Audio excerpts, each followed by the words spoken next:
sitting in traffic, waiting for the Baja 1000 to start. Look at that. So we're gonna be seeing that from the air pretty soon. Here we go, Baja 1000 round 3. We are down here at Ensenada, Mexico. I'm gonna shoot this from the air with my buddy Eric from Tempt Media. And of course, Dave, the crazy helicopter pilot. Look at this guy's spares, man. So many spares. How fancy is that? We got packed lunches from this winery. Okay, so the setup is kind of crazy here. We're actually at a winery about 40 minutes outside of Ensenada, but it's just a 10-minute flight straight there. Right now, it is about 10:06. First car off the line is at 10:30, so we're gonna take off real soon. Honestly, there's no better way to chase this race just because it's just the best view. I mean, the trucks are going so fast to the point where sometimes the trucks are faster than the helicopter itself, especially like on the really long stretches on dry lake beds. I mean, when they go flat out, we have a hard time keeping up. Here's the controls. They have to put some cabling through. There's the big control module. Wow, the Big Daddy, so cool. But the carbon fiber construction. So this gimbal is $450,000. It is worth every single penny. Yeah, that's just the gimbal, guys. Not including the camera, lens, or anything. Definitely not including Dave's helicopter. You could say millions. So yeah, the crazy thing about this helicopter is it looks pretty modern, and it is modern, but it was used for a Japanese news station. It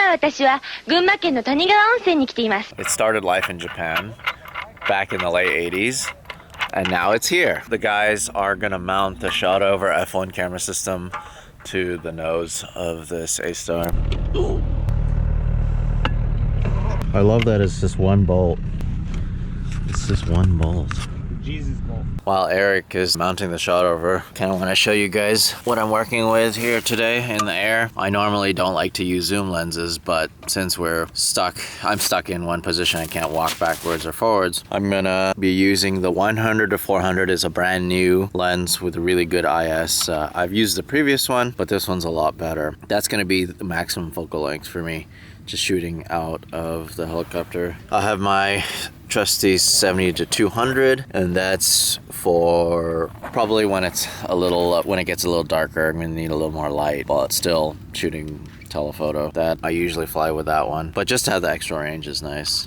And then of course for most of the shots it's gonna be with the 2470 2.8 version 2, all on 1DX2 bodies. I got a sandwich that Eric made. Got my coffee, and I have my laptop, and that's pretty much it. Just the bare minimum to keep the weight down. It's just gonna be one night anyway, so. This is the interesting part to me. This is a 4-axis?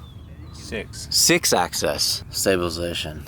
Tilt, pan, roll.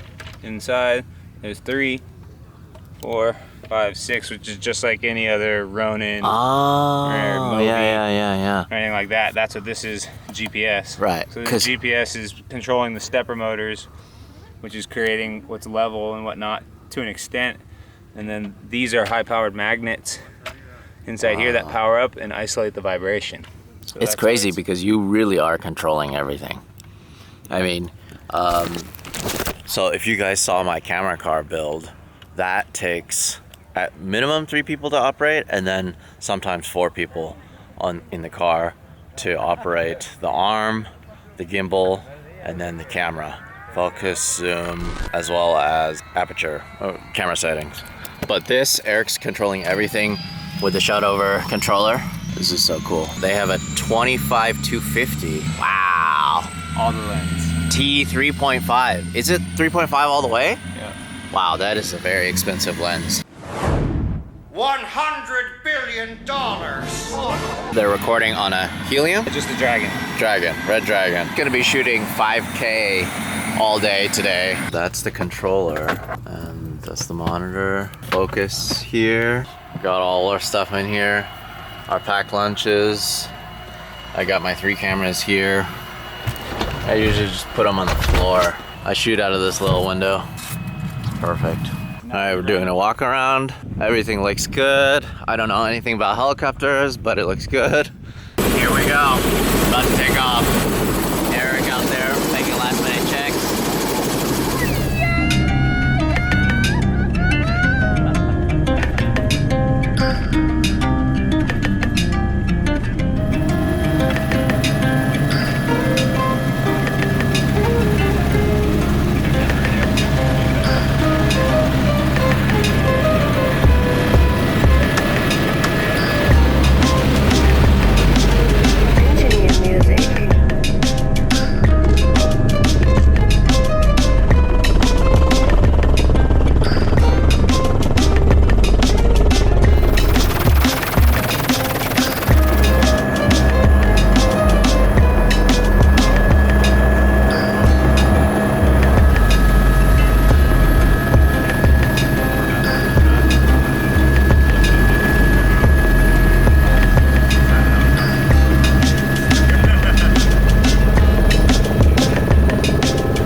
Just shot the start. How was that for you? Good. Good? Sounds great. All right, so we are at the Ensenada airport here. You can see there's all sorts of different aircraft here. Kind of a smaller airport. We're here to get fuel, some Jet A, top this sucker off, and then we are actually going to follow the trucks on the race course. So we physically can't follow the entire race just because we have to stop at certain points for fuel, or if Eric needs to change cards. It's insane. We will seriously land in someone's farm or just on any road, wherever we can put it down, just to change cards or to adjust the camera or clean the lens even, because there's quite a few bugs out here. After that, Rancho Relaxo.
We're actually at this little farm area, so there's like a bunch of poo from like, I don't know, like a cow or a horse or something. Should be coming from right over there.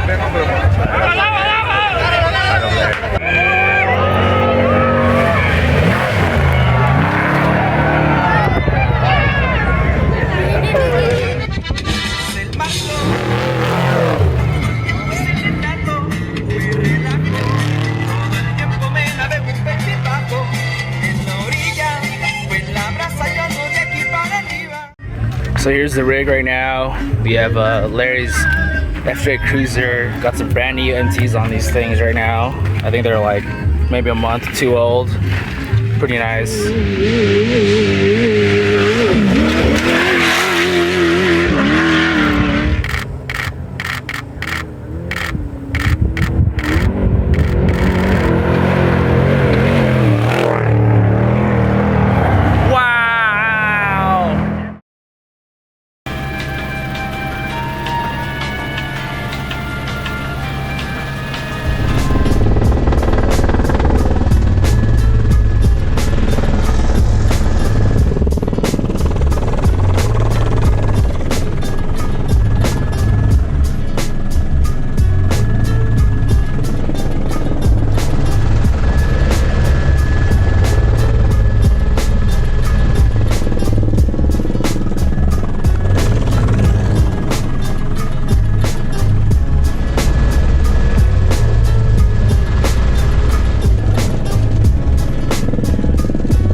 Eric is changing cars right now.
We are at our second fuel stop at the San Felipe Airport, and we probably have 2 hours of light left. We are, what race mile are we at? 180.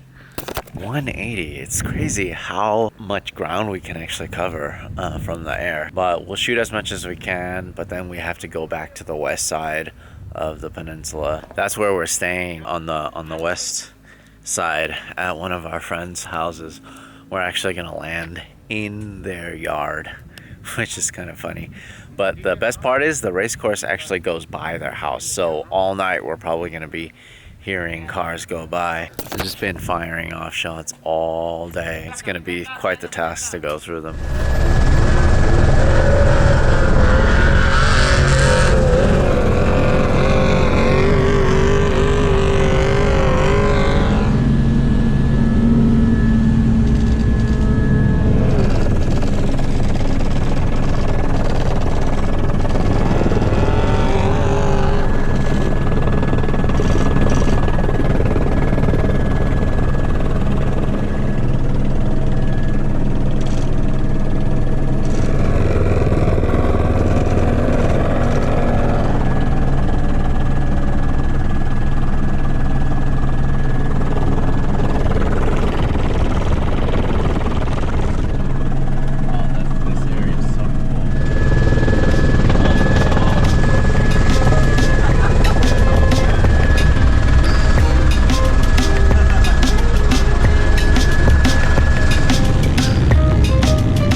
landed at Rancho Relaxo, which is a friend's house here down in Baja, Mexico. And we just landed in his yard. It's just so cool. Just so happy with the shots that we got during sunset. What we're gonna do now is we're going to sit by the fire, enjoy some tequila. We are in Mexico after all. Enjoy some good dinner. We got handmade tortillas. In Mexico. Yeah, when in Mexico. This doesn't get any better. It doesn't get any better. What do you think? All day flying? He can't beat this. Yeah. We got it on lock. Yeah, we do. Look at that. Oh my goodness. This is the proper way to follow the Baja 1000. So good. When in Mexico. Amazing. Good morning. Thanks to Ken and Donna for letting us stay and letting us land a helicopter in your front yard. Yeah, so that's the race course there. That's Dave's helicopter there. The whole compound is Rancho Relaxo here. That's Eric enjoying the sun. Really, no better way to chase the Baja 1000. This is so cool. Here comes Buggy.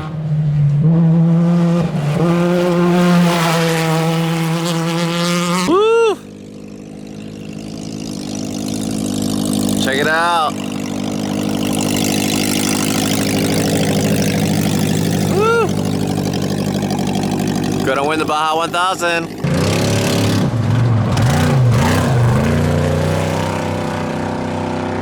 Crazy. I slept in that room last night. So I was hearing race trucks go past this road all night last night. Every time one of the big guys came by, I just like jumped out of bed. I'm like, ugh! What's going on? Crazy thing is, it's been more than 24 hours since the start of the race. And for the bikes, it's even been more than that. It's been like 30 hours or so. But the race is still going on and still going to go on for 12 more hours. And by the time I get home, I'm gonna be eating dinner tonight and people are still gonna be racing, trying to finish this race.